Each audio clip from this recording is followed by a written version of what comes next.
Any additional tariff impulsively announced by the American president is not a punishment on India. It is also a burden on the American consumer. And that will have repercussions in their own economy.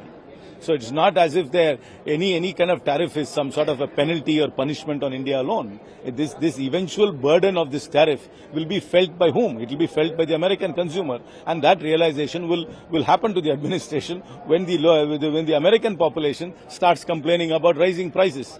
And there are many small businesses which will also shut if they have to deal with higher tariffs on products they have been importing. So there will have serious repercussions to the American economy. America can't immediately replace the supply chain from a large country like India.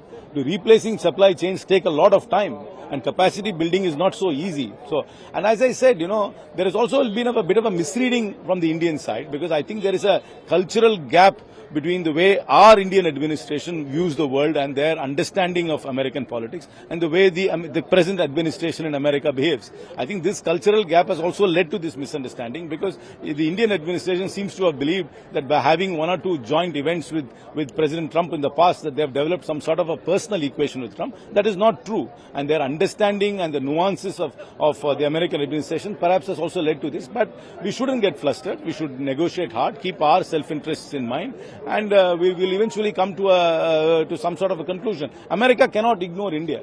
The American companies need the Indian market. American consumers also need the Indian supply chains. So it's a two-way street. It's not a relationship where we are only taking from America and giving nothing in return.